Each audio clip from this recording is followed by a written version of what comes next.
여러분 한 주 동안 잘 지내셨나요? 저번 주에는 저희가 회사에서 쓰는 양식에 대해서 알아봤는데요. 이번 주에는 저희 마이스 업체에서 어떻게 일을 진행하는지, 어떻게 일을 받는지에 대해서 설명을 드리려고 합니다. 그 첫 시간으로 6주차 1차 시에는 입찰에 대해서 여러분들에게 강의를 할 예정인데요. 입찰이라는 얘기 여러분들 마이스 컨벤션 전공 친구들은 좀 들어보셨겠지만 아마 타과 친구들은 되게 생소할 겁니다. 그래서 보통 이제 정부기관과 이제 일을 하게 되면은 입찰이라는 이 시스템을 통해서 일을 이제 저희가 확인을 하고 지원을 하고 이제 일을 받게 되는데요. 그 과정에 대해서 여러분과 한 시간 동안 얘기하도록 하겠습니다. 이번 시간에는 입찰이 무엇인지에 대한 이해와 그리고 입찰의 종류와 용어가 어떻게 구분이 되는지에 대해서 정리를 한번 할 수 있도록 하겠습니다. 먼저 입찰에 대해서 정의를 한번 내려보겠습니다. 사전적 의미로는 일의 도급이나 물건의 매매에서 다수 희망자를 경쟁시켜 시행청 또는 소유청에게 가장 유리한 내용을 제시하는 사람을 고르게 하는 제도라고 하는데요. 어떻게 보면 여러분들이 대학생이니까 쉽게 이해하려면 공모전을 예를 들 수가 있겠죠. 여러분들이 공모전을 나갈 때 공모전 요강을 보죠. 그게 이제 입찰 공고라고 표현을 하실 수가 있습니다. 그래서 입찰이 공고가 나면 여러분들이 이제 보고 내가 이거 들어가야겠다 안 들어가야겠다 라고 판단을 하시죠. 그렇게 회사도 이제 보고 이 건은 이 용역 건은 우리 회사가 신청을 해야겠다 참가를 해야겠다 또는 참가하기에는 좀 안 맞는 것 같아 이렇게 구분을 지을 수가 있고요. 그리고 이제 저희 같은 회사가 참가 신청을 결정을 하면 한 팀이 아니라 여러 팀이 있겠죠. 그 팀 중에서 이제 제일 잘하는 이제 잘할 것 같은 제일 점수가 높은 회사를 이제 채택을 하는 게 입찰이라 보시면 됩니다. 옆에 보시면은 단계별로 나와 있는데요. 아까 말씀드렸듯이 발주 기관에서 발주를 내고 입찰 공고를 띄우고 그 다음에 입찰 참가 및 투차를 하고 개찰 및 낙찰, 계약 체결, 계약 이행, 준공, 대금 청구 및 지급 해서 이제 한 행사에 이제 간단한 프로세스가 나와 있는데요. 이 프로세스에 따라서 마이스 업체가 어떻게 일을 진행하는지는 두 번째 시간에 가르쳐 드리도록 하겠습니다. 네, 다음으로 계약의 종류입니다. 지금 보시는 표에 대해서 한 시간 동안 얘기를 할 건데요. 계약의 종류는 계약 목적물별 구분을 하실 수가 있고요. 계약 체결 형태별 구분을 할 수가 있고 계약 체결 방법별로 구분을 할 수 있습니다. 이 중에 저희 마이스 쪽 관련된 거는 제가 좀 볼드 처리, 굵은 선을 처리를 했는데요. 하나하나 간단하게 설명을 드리도록 하겠습니다. 먼저 계약 목적물별로는 이제 공사 계약이 있고요. 물품 제조 구매 계약이 있고 용역 계약이 있습니다. 여러분들 보시면은 이제 단어만 보시고 어떤 거라는 유추가 되실 것 같은데요. 공사 계약은 말 그대로 여러분들이 생각하는 공사, 건설이라든지 전기, 통신 이런 공사들을 공사를 얘기하는 거고요. 물품 제조 및 구매는 말 그대로 이제 물품을 납품하는 계약입니다. 그리고 용역 계약이 있는데 저희 행사는 이제 행사 용역 계약으로 보시면 되고요. 그래서 여기에 볼드가 처리되어 있습니다. 여러분들 이 내용을 아셔야 될 게 마이스 업체에서 일하면 물론 이거는 생활적으로 이제 업무를 하시면서 지속적으로 만나시게 되는 부분이고요. 여러분들이 만약에 마이스 업체가 아니라 다른 회사에 간다라고 하시더라도 여러분들이 취업하는 회사가 그 관공서나 국가기관에 관련해서 일을 하신다고 하면 그쪽에 납품이나 뭔가 재화를 제공한다라고 하면 그러면 무조건 이 계약 입찰에 대해서 이해를 하시고 계시는 게 유리하세요. 그렇기 때문에 여러분들 이 시간을 잘 들어주셨으면 좋겠습니다. 네, 두 번째로는 계약 체결 형태별입니다. 용역 금액별 계약이 있는데요. 확정 계약과 계산 계약이 있습니다. 이 내용은 여러분들 단어만 들었을 때 조금 이해를 하시는 분도 계실 건데요. 뒤에 가서 다시 설명을 드리고요. 수요량 확정 유무에 대해서 총액 계약과 단가 계약이 있고요. 그리고 용역 기간별로 봤을 때는 장기 계속 계약, 계속 비계약, 그리고 단년도 계약이 있습니다. 계약자의 형태별로는 공동계약과 단독계약이 있고요. 기타 종합계약, 사후 원가 검토 조건부 계약, 회계연도 개시 전의 계약이 있습니다. 예, 사실은 이런 용어에 대해서도 이제 마이스에 일을 한다고 해서 모두 다 알고 있는 건 아니고요. 저도 이제 이게 중요하다고 생각을 해서 제가 좀 찾아보고 만든 자료고요. 뭐 저희 직원들은 이제 제가 만든 자료로 교육을 하고 있으니까 어느 정도 알고 있습니다. 하지만 마이스 업체에서 이런 내용을 여러분들이 이론적으로 알고 계시는 것은 가장 좀 좋은 차별성 중에 하나라고 보시면 되고요. 계속 하겠습니다. 계약 체결 방법에 봤을 때는 경쟁 입찰 계약이 있고요. 거기에는 일반 경쟁 입찰 계약이 있고 제한 경쟁이 있고 지명 경쟁이 있습니다. 이 용어에 대한 설명도 뒤에서 다시 말씀드리겠습니다. 그리고 수의 계약이 있고요. 그리고 기타로 봤을 때 희망 수량 경쟁 입찰 계약, 뭐 2단계 경쟁 입찰 계약, 분리동시 입찰 계약, 협상에 의한 계약이 있습니다. 그래서 여러분들이 계약 체결 방법별로는 사실 뭐 저희 마이스에는 경쟁 입찰 계약과 그리고 수의 계약 두 가지의 형태로 나오는데요. 여러분들 뭐 뒤에 또 용어 설명이 있으니까는 다 묶어서 하나하나 말씀을 드리도록 하겠습니다. 그래서 정부가 계약을 체결하기 위해서는 우선 이제 계약 목적물별 목적물 그리고 계약 체결 방법 그리고 계약 체결 절차 등을 결정을 해서 내가 공고를 내는 게 어디에 속하는지 이렇게 구분해서 내기 때문에 이 표에 나와 있는 이 구분별을 여러분들이 잘 알고 계시면 될 것 같습니다. 네, 그런 계약 목적물별 분류에 대해서 설명을 드리도록 하겠습니다. 먼저 공사 계약은 앞서 설명을 드렸는데요. 건설 공사에서도 이제 세분화적으로 보시면 일반 공사와 전문 공사가 나옵니다. 그래서 보통 이제 건축업 하시는 분들도 이제 물론 이제 아파트나 이런 부분들은 그 사기업에 사는 부분이니까 별도라고 보셔야 되는데요. 이제 뭐 부지 매입이라든지 아니면 이제 뭐 이제 관공서의 건축이라든지 이런 부분들이 이제 입찰로 올라옵니다. 뭐 그 외에도 이제 뭐 도로공사 이런 부분들도 올라오고요. 이런 이제 업을 하시는 분들은 이런 공사 계약이 한 건을 만약에 하시게 되면은 돈이 뭐 저희 마이스는 비교도 안 되게 엄청나게 좀 벌겠죠. 물론 기간도 길겠지만요. 그렇기 때문에 공사 계약이 아마 좀 그 규모가 금액대가 크다라고 보시면 될 것 같고요. 두 번째는 전기공사입니다.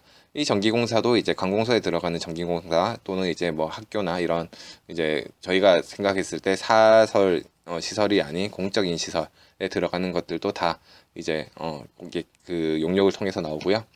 그리고 정보통신공사도 역시나 용역으로 나옵니다. 보시면 이제 관련 법규는 이제 담당 그 공공기관, 공기관과 이제 관련 법규는 이제 다 옆에 나와 있는 뭐 정보통신부면은 거기에 나와 있는 또 규정에 따라서 진행을 하는 거고요.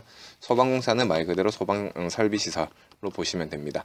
그리고 물품의 제조 및 구매 계약은 사실 뭐 설명드릴 게 없이 말 그대로 물품을 납품을 하는 그러한 내용이고요. 뭐 예를 들면은 영산대학교에 있는 이제 뭐 컴퓨터를 이제 납품하는 업체 이런 것들도 용역에 나오겠죠. 예, 물론 이제 대학교는 이제 그 입찰 베이스를 의무적으로 해야 되진 않습니다. 근데 뭐 시청에 들어가는 컴퓨터, 뭐 책상, 의자 이런 이제 가구들 같은 경우도 다 이제 용역을 통해서 진행을 한다라고 보시면 되고요.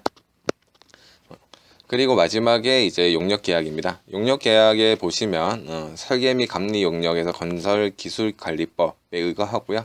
학술 연구 용역, 청소 용역, 뭐 시설 관리 용역 등이 있고 마지막에 행사 용역이 있습니다. 그래서 저희가 이제 행사를 관공서랑 진행을 할 때는 이 행사 용역 계약으로 진행을 한다라는 부분 여러분들 알고 계시면 될 것 같습니다.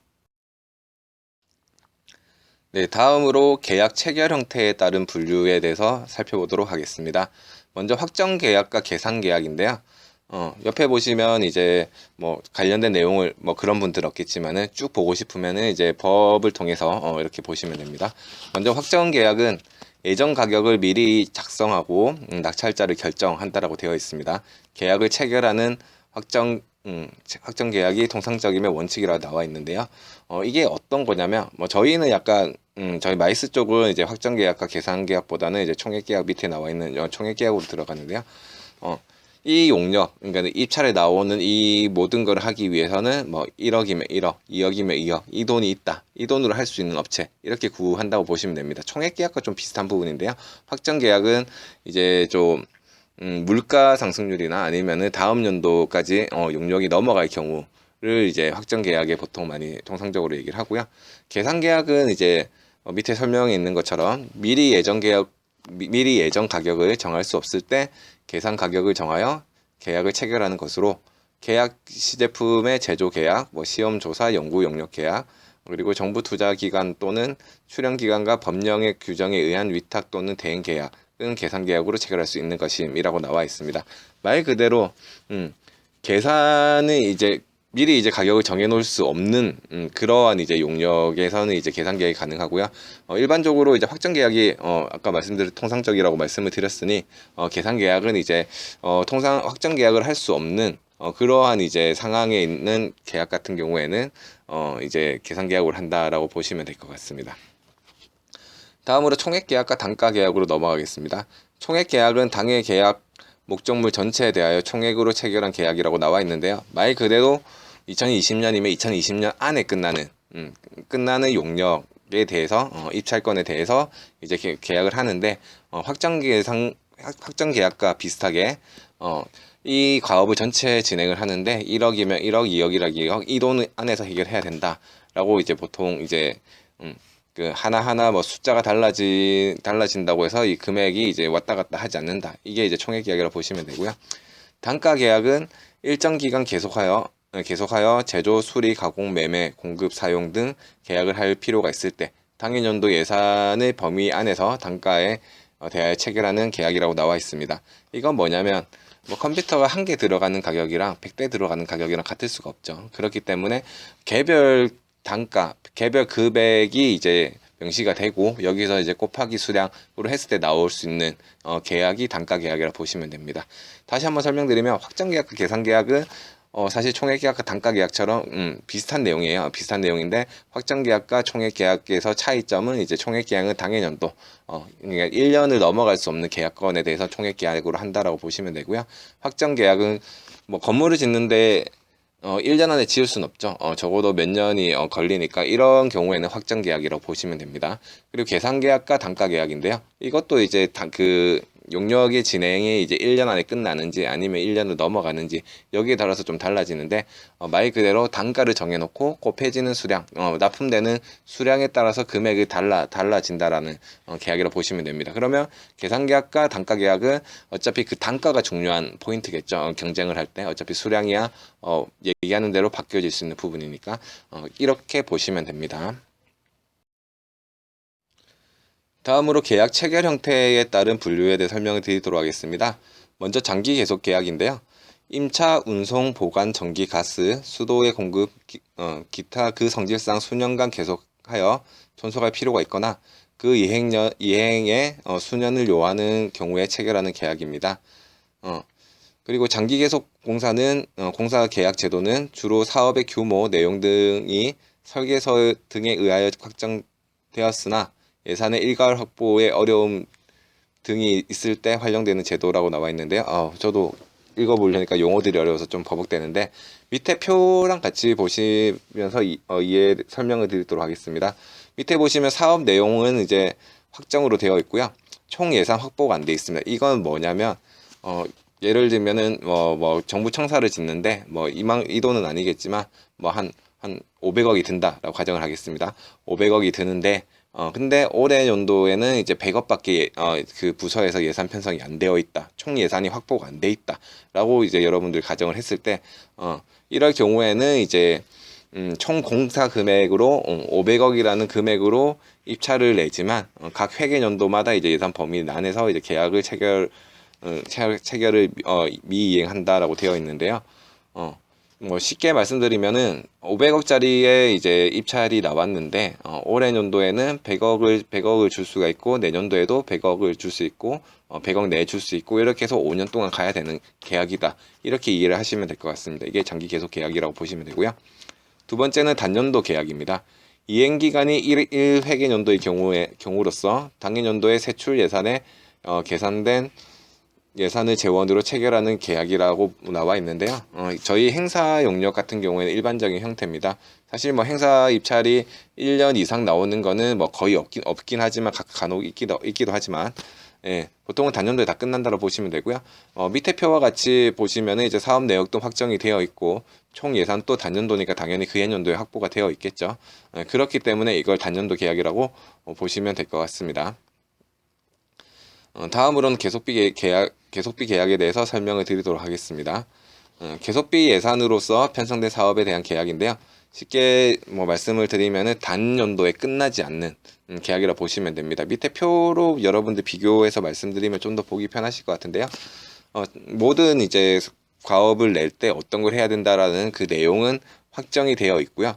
그리고 총 예산, 물론 이게 뭐 한 3년, 2년 걸리지만 2년 동안 예산이 뭐 한 3억이 든다. 근데 이 3억을 그 부서에서 올해 년도 그 그러니까 예산에 다 확보를 해놨다 할 경우고요. 그러면 이제 장기 계속 계약과 비교를 했을 때 이 부분이 달라지는 거죠. 예, 그렇기 때문에 이제 나머지 부분은 장기 계속 계약과 동일한데 총 예산을 그 해년도에 확보를 했는지 안 했는지에 따라서 장기 계속 계약과 계속비 계약이 나눠진다고 보시면 됩니다. 그렇기 때문에 저희 입찰 나중에 뭐 나라장터라는 사이트를 설명을 드릴 건데요. 입찰이 올라오는 이제 그런 사이트가 있습니다. 정부 조달청에서 하는 사이트가 있는데 거기에 보시면은 다른 입찰건을 비교를 했을 때 행사에 대한 입찰이 확실히 비용 금액 자체가 좀 낮게 형성되어 있는 걸 여러분도 확인하실 수가 있고요. 왜냐하면 장기 계속 용역에도 앞서 설명드렸듯이 건설도 용역으로 올리고, 뭐 제조나 이제 납품도 용역으로 올리고, 저희 같은 행사도 용역으로 올리지만 아무래도 건설 공사 쪽이 아무래도 금액이나 기간이 길겠죠. 그런 것들을 좀 비교해서 보시면은 좀 이해가 빠르실 것 같습니다. 자, 다음으로는 단독 계약과 공동 도급 계약에 대해서 설명을 드리도록 하겠습니다. 여러분들 뭐 단독, 공동 뭐 이 단어만 들어도 어떤 내용인지는 조금 아실 것 같은데요. 단독 계약은 국가 계약 법령은 정부 계약의 상대자를 1인으로 상정을 하여 규정 계약 상대자는 1인의 원칙이라고 나와 있는데 이 말이 무슨 말이냐면 저희가 마이스 페스티벌이라는 행사의 용역에 참가를 해요. 근데 거기에 이제 조건이 이제 공동 도급 계약은 안 된다. 공동 계약은 컨소시엄은 안 되고 단독으로 들어와야 된다라는 경우가 있습니다. 이건 뭐냐면 우리 회사의 명의로 수행을 하겠다라고 한 개의 회사가 들어와야 된다가 이제 단독 계약이라고 보시면 되고요. 그러면 공동 도급 계약은 반대겠죠. 한번 읽어보도록 하겠습니다. 공사, 제조, 기타의 도급 계약에 있어 2인 이상의 수급인이 당해 계약을 공동으로 수행하기 위하여 잠정적으로 결성한 실체인 공동수급체와 체결하는 계약이라 나와 있습니다. 그리고 시공능력 공시액, 시공실적, 기술 보유, 면허 등에서 상대적으로 대기업에 비해 열의에 있는 중소기업체의 수주기회 확대 및 기술 습득을 지원하기 위해 도입된 제도라고 나와 있는데요. 계속 읽어보도록 하겠습니다.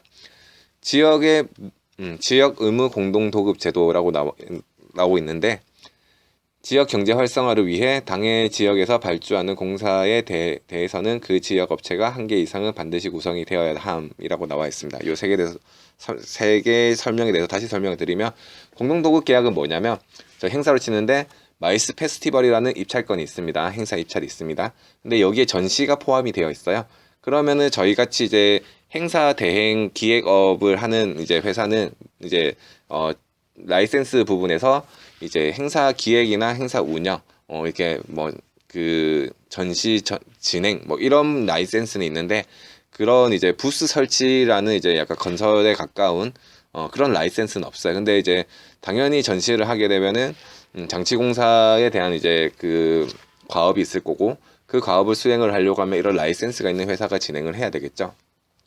그렇기 때문에 우리 회사가 이제 그러니까는 우리 회사가 없는 라이센스를 가진 회사와 같이 공동으로 이제 팀을 짜서 들어온다. 이게 공동 도급 계약이라고 보시면 되는데요. 말 그대로 이제 이렇게 하는 이유가 뭐냐면 사실 뭐 마이스 업계를 좀 예를 들긴 좀 그렇지만 어떤 게 있을까요? 건설을 하면서 뭐 통신을 한다. 예를 들면 삼성을 할게요. 뭐 삼성은 다 가지고 있으니까.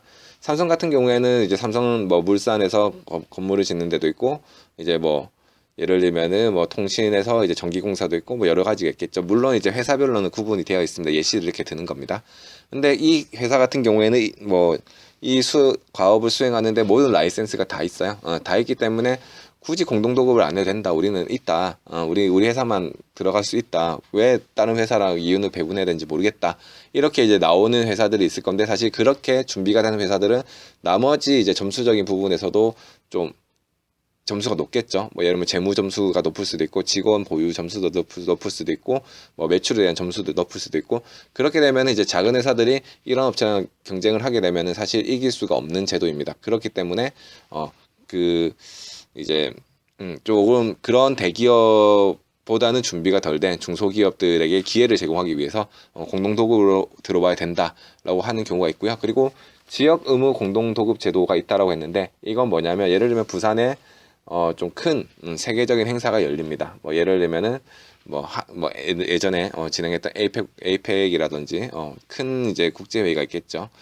그런 회의를 들어갈 때 당연히 이제 서울업체들이 경험도 많고 회사 점수도 높고 해서 서울업체랑 부산업체랑 비딩이 붙으면 사실 부산업체가 떨어질 확률이 굉장히 높아요. 예.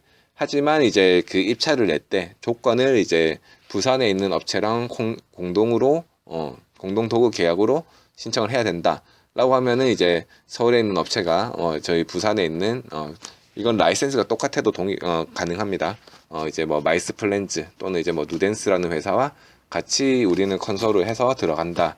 왜냐면 이걸 컨소를 안 하면은 참가가 안 되기 때문에 그렇게 만들어 놓은 제도가 지역 의무 공동 도급 제도입니다. 사실 이 제도가 좀 큰 행사 같은 경우에는 많이 쓰이기도 하고요. 저희 이제 사실 뭐 부산과 서울의 갭 차이는 인정을 해야 되는 부분이기 때문에 부산에 있는 업체들도 부산에서 국제 행사를 하는데 여기에 100억을 쓰는데 부산 회사가 참여를 못한다. 이거는 말이 되지 않지 않냐라고 부산시에 많이 건의를 올리고 부산시에서도 이걸 반영을 해서 이러한 이제 발주권이 있을 때는 이제 지역 의무 공동 도급 제도를 무조건 이제 좀 할 수 있게끔 권장해라라고 나와 있습니다. 물론 안 한다고 해서 뭐 크게 문제되는 거 없지만 지역 업체와의 이제 트러블이 생기기 때문에 이런 조건들을 많이 단다라고 보시면 되고요. 부산에서 이제 이렇게 진행하는 큰 행사권은 이제 뭐 KOF 여러분들 아실지 모르겠지만 하나세안 뭐 페스티벌 그런 이제 그런 행사들도 이제 이렇게 지역 의무 공동 도급 제도를 채택을 하고 진행을 합니다. 그리고 종합계약입니다. 종합계약은 뭐 중요한 건 아니라서 간단하게 읽고 넘어가도록 하겠습니다. 동일 장소에서 다른 중앙관서, 지방자치단체 또는 정부투자기관이 관련되는 공사 등에 대하여 관련 기관과 공동으로 계약을 체결하는 의미. 예산 낭비를 막고 공사 기간 단축 등을 위하여 돌입되었으나 책임에 관한 문제 등으로 활성화되지 못하고 있음이라고 되어 있어요. 어떤 내용이냐면 저희가 행사를 하는데 얘는 부산시의 예산도 받고 이제 부산시는 어차피 그 상부기관이니까 예시가 안 되겠네요. 부산경제진흥원이 이제 행사를 하는데 부산경제진흥원과 뭐 남동발전이랑 뭐 이제 한국거래소 뭐 이렇게 해서 여러 개가 공동 주최를 하는 경우가 있죠. 이럴 경우에는 이제 예산을 이제 공동으로 쓰게 되는데 한 업체가 계약을 하고 지금 현재 상황으로 한 업체가 계약을 하면은 이제 그 대행사가 선정이 되면 나머지 기관들은 그 대행사에게 이제 돈만 주고 나머지 과업은 이제 그 메인이 되는 이제 발주기관과 협의를 하세요. 보통 이렇게 진행이 됩니다. 근데 이게 문서상으로 공정하게 하려고 하면은 세 개의 기관에 대해서 다 계약을 해야 되는데 이게 이렇게 계약을 하는 경우가 종합계약이라고 보시면 됩니다. 네, 다음으로 사후 원가 검토 조건부 계약이 있습니다. 입찰 전에 미리 예정 가격을 구성하는 일부 비목의 금액을 결정할 수 없는 경우 계약 금액을 잠정적으로 정한 후 계약 이행 완료 후 사후 정산을 한다라고 되어 있고요. 외국의 첨단 부품을 수입하거나 제작에 장기간 소요되는 특수품 조달 시에 이용되는 계약 보완 방법이라고 되어 있습니다. 이 방법은 뭐냐면 내가 이 입찰에 있는 용역을 진행을 할 때 이게 정확하게 금액을 산출이 힘든 경우가 있어요. 예를 들면은 이제 이 부품이 조만간 나올 건데 뭐 공시 그 가격이 이제 오픈이 안 되어 있다거나 뭐 여러 가지 경우들이 있겠죠. 특히나 외국에서 뭘 들여와야 되는 경우에는 환율과 뭐 이제 배송이나 이런 부분에 대한 변수가 많습니다. 이럴 경우에는 얼마의 금액으로 어떻게 몇 개를 한다라고 우선 이제 계약을 하고 마지막에 진짜 그 금액으로 했는지 사후 정산을 해서 정산된 금액만큼 지급을 하는 겁니다. 여기서 보시면 여러분들이 조금 눈여겨봐야 되는 게 사후 정산이라는 단어가 있어요. 이건 뭐냐면 내가 1억이라는 돈으로 이 용역을 진행을 하려고 했는데 하다 보니까 1억 2천이 나올 수도 있고 8천이 나올 수도 있죠. 이런 사후 정산을 이제 뭐 다 요구는 할 수 없고 뭐 총액 계약이나 이런 거 요구는 할 수 없는데 이렇게 이제 들어가는 부품이나 제조 과정에 대해서 금액 하나하나가 달라질 변수가 많은 경우에는 당연히 업체 측에서도 나중에 1억을 안 되는데 이거 1억 5천이 나오면 그 금액을 우리가 다 손해를 봐야 되는 거 아니냐라고 생각하실 수가 있겠죠. 반대로 이제 기관에서는 얘네들 1억이라고 해놓고 나중에 뭐 7천만 원 하고 그 뭐지 비는 돈은 다 또 자기 수입으로 가지는 거 아니냐 뭐 이렇게 보실 수도 있고요. 근데 전자의 일이 많겠죠. 왜냐면 경쟁을 해야 되면 금액을 좀 낮게 들어갈 수밖에 없기 때문에 그런 경우에 이제 너희가 진짜 1억이란 돈을 다 썼는지에 대해서 영수증이나 이런 것들을 다 이제 취합을 해서 확인을 한번 하는 게 이제 사후정산이라고 보시면 됩니다. 그래서 사후정산을 하는 걸 이제 사후원가 검토 조건부 계약이라고 보시면 되고요. 행사 때는 전혀 쓰이지 않습니다. 그리고 회계연도 개시 전의 계약입니다. 이것도 역시 행사 전에는 쓰진 않는데요. 임차 운송 보관 기타 그 성질상 중단할 수 없는 계약에 있어서는 회계연도 개시 전에 당연연도에 확정된 예산의 범위 안에서 미리 계약을 체결할 수 있음이라고 나와 있습니다. 효력은 당해 회계연도 개시 이후에 발생을 한다라고 되어 있는데 이게 어떤 의미냐면 공공기관들은 이제 1년이 12달이죠. 1월부터 12월까지가 있는데 근데 이제 이 중에 이제 행사를 다 하고 나면은 12월 행사가 별로 없어요. 이거 같이 설명을 드릴게요. 12월에 행사가 없는 이유는 뭐냐면 그동안 이제 그 부서에서 썼던 예산, 했던 용역건에 대해서 다 이제 금액을 맞게 썼는지, 맞게 썼는지 아니 다 진행을 했는지에 대한 이제 총 보고를 합니다. 보고를 하는데 12월까지 이제 자료 정리를 다 마치고요.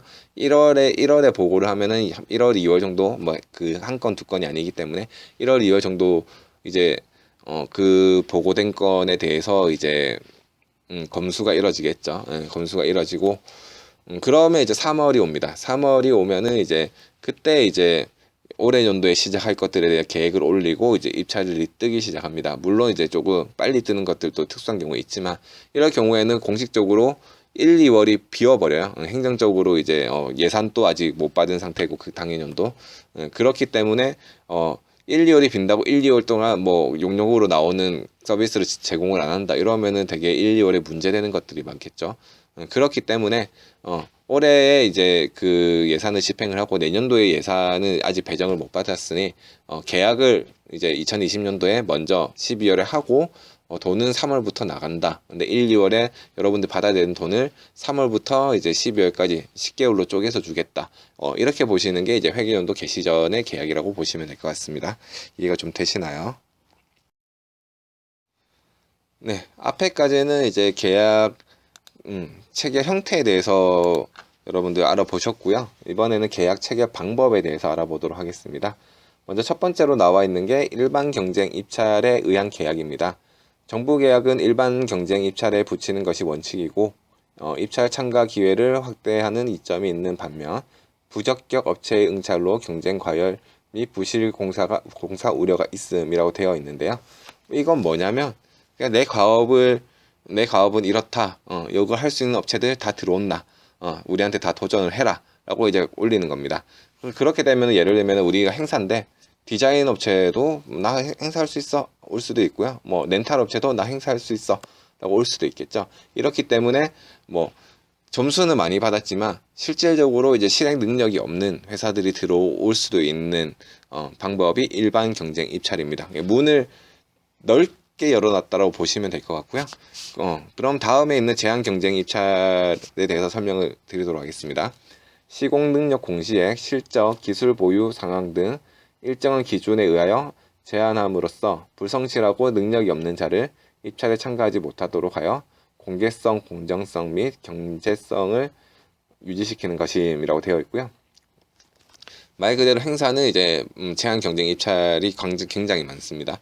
쉽게 말씀드리면 너희 이 라이센스 있어야 돼. 또는 이제 부산 행사고 부산 업체가 할 수 있다라고 판단이 되면 부산에 본사가 있는 회사만 들어와야 돼. 그리고 뭐 이제 이러한 이제 라이센스가 있어야 돼라고 이제 제한을 거는 거죠. 제한을 걸어서 이제 우리 밖으로 안 뺏기게, 딴 데 안 뺏기게 뭐 이렇게 하는 경우도 있고요.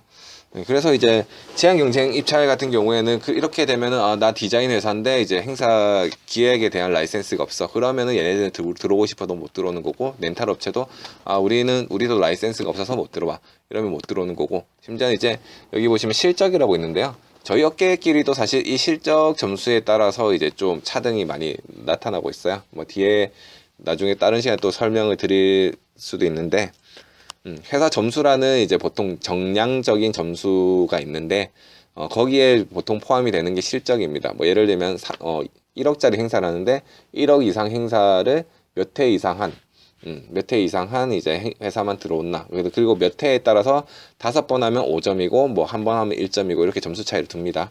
근데 사실 여러분들이 이제 아직 모르시겠지만 1등과 2등 입찰 점수가 그렇게 많이 나지 않아요. 뭐 작게 차이가 나면 0.0 뭐 0.1 뭐 이 정도까지 차이 나는 경우가 있고요. 예, 뭐 1점 이상 차이가 나지 않는 게 많기 때문에 여기서 만약에 내가 경쟁 상대로 뭐 마이스 플랜즈가 들어오는데 나는 이번에 신생이다. 그러면은 회사 점수에서 나는 벌써 4점을 뒤지고 들어가는데 이거 들어가야 되냐라고 봤을 때 안 들어오죠, 다들. 왜냐면 자기가 아무리 제안서에 열심히 쓰고 노력을 많이 했다 하더라도 회사 점수에서 이래저래 해서 한 5점 정도가 뒤져버리면 그 5점을 제안서에서 회복하기가 굉장히 힘듭니다. 그렇기 때문에 제한 경쟁 입찰이 어느 정도의 이제 레벨을 이제 그러니까 정리를 해준다라고 보시면 될 것 같고요. 그리고 지명 경쟁 입찰에 의한 계약입니다.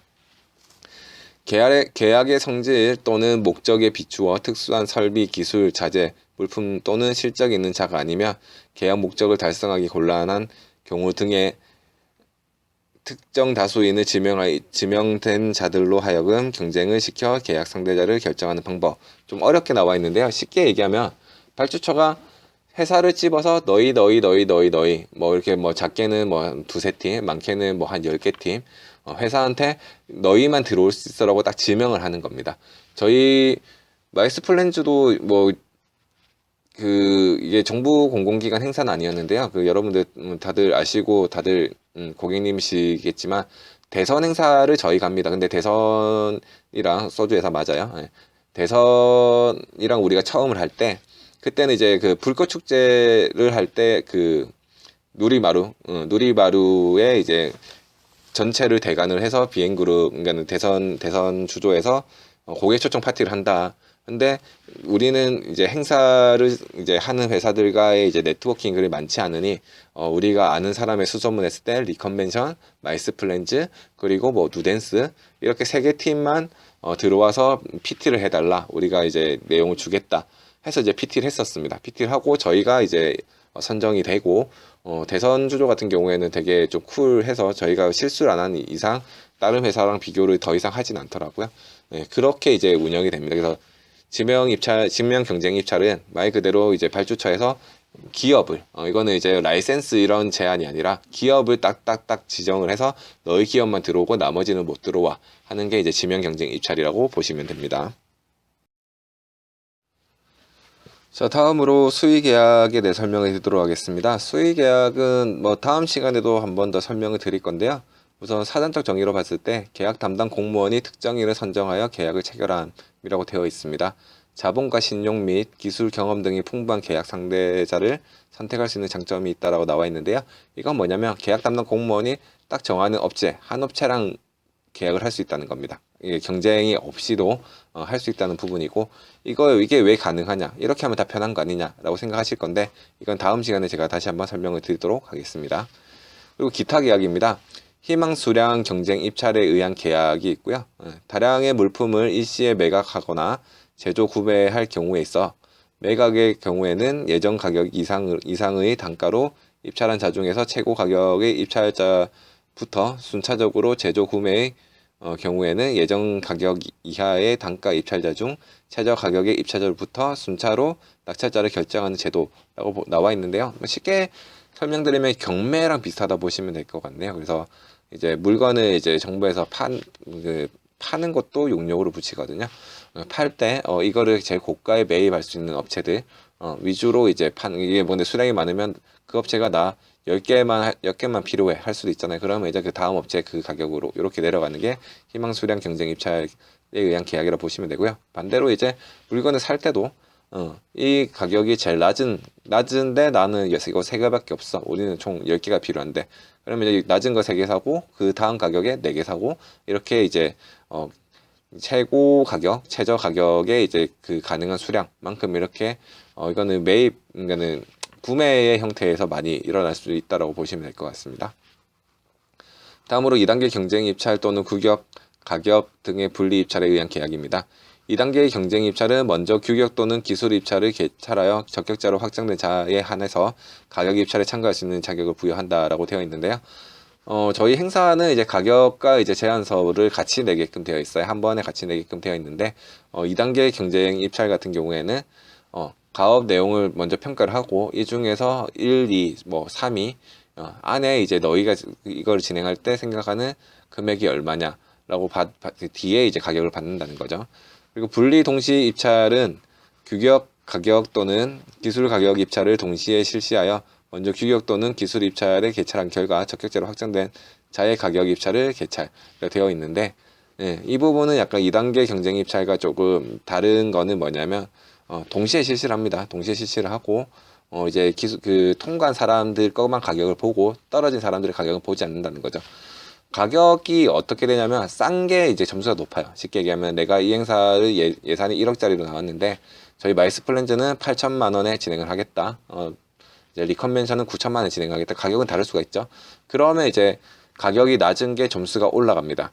대신에 가격이 낮다라는 이유가 분명히 있겠죠. 예를 들면 프로그램 중에 뭐 가격이 높은 데는 이제 공연팀을 되게 괜찮은 팀을 불렀는데 가격이 낮은 업체는 공연팀이 정말 동네에서 이제 그냥 뭐 버스킹 하는 친구를 했다. 물론 가업은 수행을 하겠다고 하지만 퀄리티가 다르잖아요.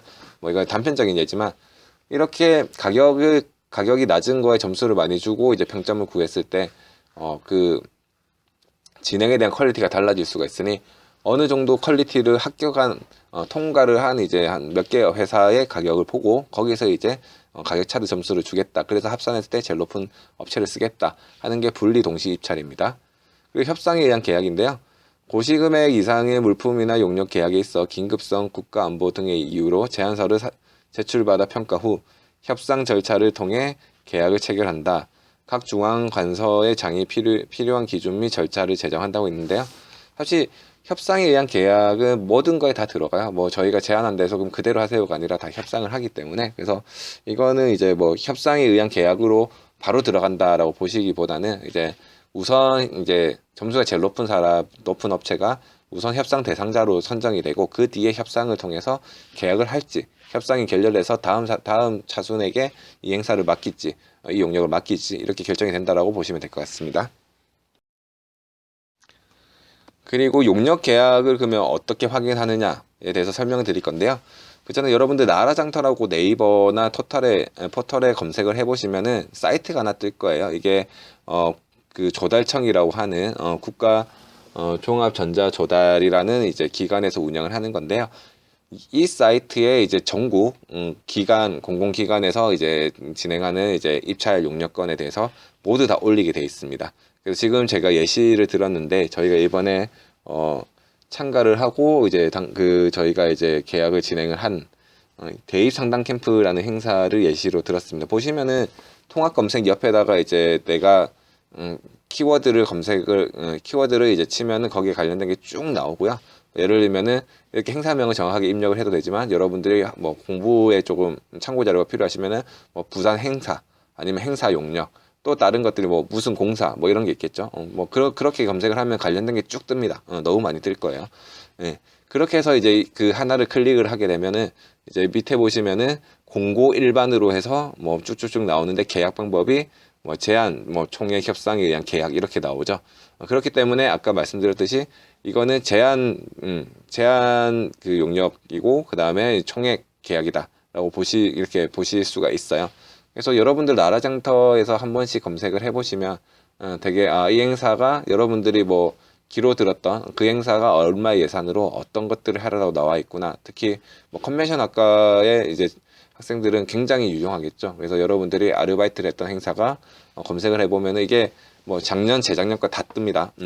다 뜨기 때문에 검색을 하시면 거기에 이제 그 입찰 공고문과 이제 제안 요청서의 내용이 다 나올 거고요. 예. 그러면 이런 내용으로 이렇게 하라고 했네. 근데 이 업체가 어떻게 제안서를 써서 진행을 했네. 뭐 이렇게 역으로 좀 보실 수 있는 마이스 업계의 실물을 보실 수 있는 그런 사이트라고 보시면 될 것 같습니다. 그래서 나라장터 홈페이지에 입찰 공고를 클릭을 하면 입찰 공고 일반 사항이 확인이 가능하고요. 참고로 요거는 아이디가 있어야지 검색이 된다 아닙니다. 여러분들 누구나 그냥 들어가셔가지고 검색하시면 다 나올 수 있고 첨부 문서 다 보실 수 있어요. 그리고 입찰 공고 첨부 문서인 공고서의 입찰에 관련된 세부 정보 확인이 가능합니다. 요 이제 그 첨부 파일들은 다음에 저희가 다음 시간 말고 다음에 저희가 한번 따로 이제 발췌를 해서 어떤 걸 좀 중심적으로 봐야 될지 한번 설명을 드릴게요. 네, 이렇게 여러분들 저희 마이스는 이제 나라 장터를 통해서 이제 용역을 검색을 하고 진행을 하고 있고요. 이거를 왜 여러분들 이벤트 예산 파트에서 왜 설명을 드리냐, 뭐 이게 상관이 있냐라고 하실 건데, 예산을 짜려고 하면은 여러분들이 이제 얼마의 예산으로 이제 맞춰서 행사를 진행해야 되는지에 대해서 설명이 필요한 부분이라서 설명을 드렸습니다. 그리고 다음에 이제 첨부된 문서들을 보시면 얘네들이 뭐 행사 예산은 뭐 1억 3천이라고 공지를 했는데 뭘 하면서 1억 3천을 써야 되는지 거기에 대한 것들이 나와 있어요. 그래서 그거를 보는 걸 이벤트 예산 파트에서는 제가 여러분들에게 한 학기 동안 좀 가리키고 싶어서 설명을 드렸습니다. 네, 그럼 첫 번째 시간은 이걸로 마치도록 하겠습니다.